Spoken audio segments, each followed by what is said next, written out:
બનાસકાંઠા જિલ્લાના મુખ્યાલય પાલનપુરમાં નગરસેવકોએ કલેક્ટર કચેરીમાં 2 લોકો સામે ફરિયાદ નોંધાવી છે.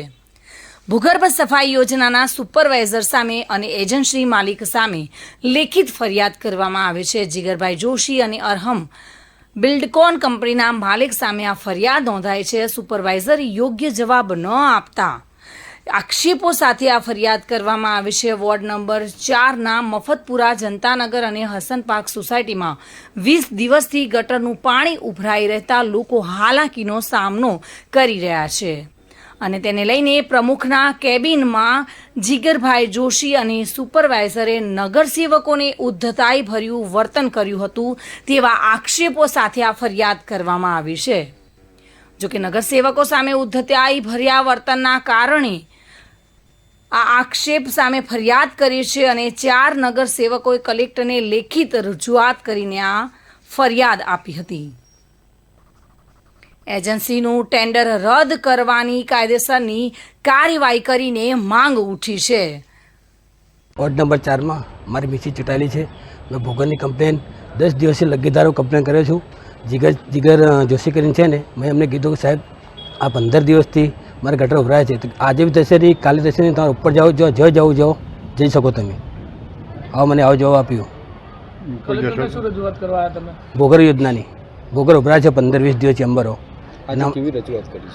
આજે અમે એમને આપવા આવ્યા છે. અમે એમના વિરોધમાં. અસલમ રજાકભાઈ સિલાવટ. વોર્ડ નંબર 4માં અમારી સાથી સદસ્ય અફસાના બીબી અસલમભાઈ સિલાવટના પતિદેવ છેલ્લા 15-20 દિવસથી નગરપાલિકામાં કમ્પ્લેન આપતા હતા કે ભૂગર્ભના ચેમ્બરો અમારા 3 વિસ્તારમાં ઉભરાય છે, જનતાનગર, મફતપુરા અને હસન પાર્ક. પણ છેલ્લા 20 દિવસથી કેટલી કમ્પ્લેનો અમે કરી, પછી મેં અને મારા સિનિયર સાથી મોહમ્મદભાઈ મંસૂરીએ પણ કમ્પ્લેન કરી. પ્રમુખશ્રીના ચેમ્બરમાં અમે ગયા, ત્યાં વાત કરી.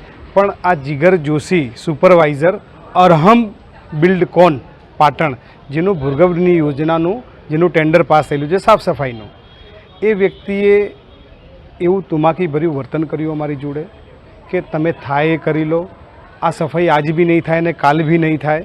અને પ્રમુખની હાજરીમાં એને આ વર્તન કરેલું છે.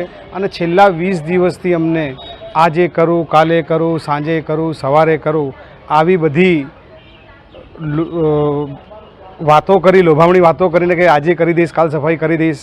તો એ અનુસંધાને સફાઈ થયેલ નથી અને રોગચાળો ફાટી નીકળે એવી વકી છે.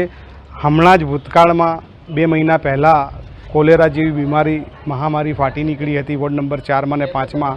એમાં લોકોએ મૃત્યુ પણ, પોતાનો જીવ પણ ગુમાવ્યો. એટલે આવી કોઈ બીમારી ફાટી નીકળે તો એના જવાબદાર અરહમ બિલ્ડકોનનો માલિક ભદ્રેશભાઈ પટેલ રહેશે અને આરોપી નંબર 1 જીગરભાઈ જોશી, જે અત્યારે અરહમ બિલ્ડકોનના પાલનપુર ખાતે ભૂગર્ભ સફાઈ યોજનાના સુપરવાઇઝર છે. અમે માનનીય કલેક્ટર સાહેબના કચેરીમાં એમના ડિસ્પેચમાં આવી અને અમારી ફરિયાદ અમે દાખલ કરી છે. ભરત ઠાકોર સાથે bureau report, today Gujarati news.